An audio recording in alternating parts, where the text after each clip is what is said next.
यह बात उन दिनों की है जब मैं 9वीं कक्षा में पढ़ता था। तब मेरा उम्र 14 साल था। उस समय मैं अपनी फैमिली के साथ रहता था। मेरे फैमिली में मम्मी पापा, मेरी छोटी बहन भी थी। मेरे पापा गवर्नमेंट नौकरी करते थे, इसलिए हमें सरकारी क्वार्टर में रहना पड़ता था।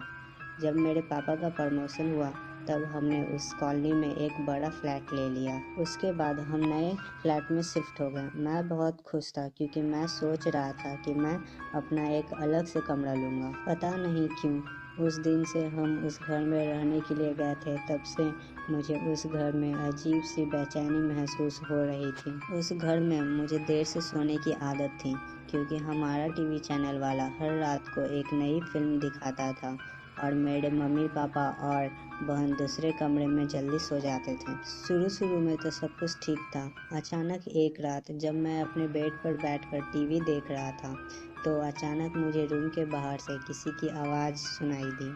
मुझे लगा कि मम्मी यहाँ पानी पीने के लिए उठी होगी। मैंने ध्यान नहीं दिया। हाँ, लेकिन टीवी की आवाज़ मैंने थोड़ी सी धीमी कर दी थी।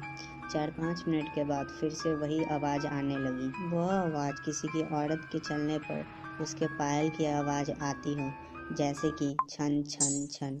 बिल्कुल ऐसे ही आवाज़ आ रही थी। मैंने टीवी का आवाज़ बिल्कुल बंद कर दिया, लेकिन बाहर से वही आवाज़ आ रही थी, छन छन छन। यह आवाज़ सुनकर मेरा शरीर कांपने लगा और मेरे रोंगटे खड़े हो गए। आवाज़ लगातार आ रही थी और 4-5 सेकंड के लिए सुनाई देती थी, उसके बाद बंद हो जाती थी। बाद में 3-4 मिनट के बाद फिर छन छन, जैसे कि कोई भारी पायल पहनकर चल रहा हो। मेरा दिल जोर जोर से धड़कने लगा। ऐसा लग रहा था कि अभी हृदय मेरा बाहर निकलकर मेरे मुंह में आ जाएगा।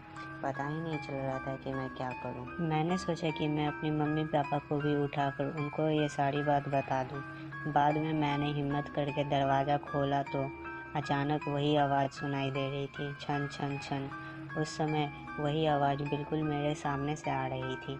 ऐसा लग रहा था कि कोई स्त्री चलकर मेरे पास आ रही हो, लेकिन वही सिर्फ आवाज़ आ रही थी, सामने कोई भी नहीं दिख रहा था और आवाज़ भी बिल्कुल स्पष्ट सुनाई दे रही थी। मैंने मम्मी पापा को जगा दिया और सारी सच्चाई बता दी। मेरे पापा इस बात को मानने के लिए बिल्कुल तैयार नहीं थे।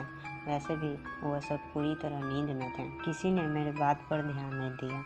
मैंने अपनी मम्मी पापा के साथ उनके कमरे में सो गया। ऐसे ही 3-4 दिन निकलने के बाद एक रात को फिर से वही आवाज़ सुनाई दी, छन छन छन। बाद में मुझे उस आवाज़ की आदत पड़ गई। आवाज़ आने का कोई निश्चित समय नहीं था। कभी कभी आवाज़ 10 बजे या फिर 10:30 बजे भी आती थी, परंतु एक बात पक्की थी कि यह आवाज़ सिर्फ मुझे सुनाई देती थी और किसी को भी नहीं। 8-9 महीने बाद हमें एक नया फ्लैट मिल गया और हम वहाँ पर शिफ्ट हो गए। उसी फ्लैट में हमारी जगह जो नए लोग रहने आए वो हमारे पहचान के थे। उनका बेटा मेरा बहुत अच्छा दोस्त था और उनका फैमिली बहुत बड़ा था। एक दिन वही अंकल हमारे घर पर आए और हमसे पूछा कि क्या आपको भी कभी कभी कोई आवाज़ सुनाई देती थी। बस यही बात सुनकर मुझे पूरा यकीन हो गया कि वह मेरा कोई वहम नहीं था। उस अंकल के पूरे परिवार ने वही आवाज़ सुना था। आखिर मेरे मम्मी पापा को यह यकीन हो गया कि मैं झूठ नहीं बोल रहा था। उन लोगों ने उस घर में पूजा पाठ करवाया। हमने यह बात जानने की कोशिश की थी कि उस घर में आखिर क्या हुआ था। तब जाकर पता चला कि उस घर में एक नहीं बल्कि 6-6 आत्माएं रहती थी। उस बात को 14 वर्ष हो गए और अब मैं बड़ा हो गया। मुझे पता नहीं कि आज भी वो आवाज़ सुनाई देती है या नहीं, लेकिन आज भी मैं उस आवाज़ के बारे में सोचता हूँ तो मेरे मन में अजीब सा डर बैठ जाता है।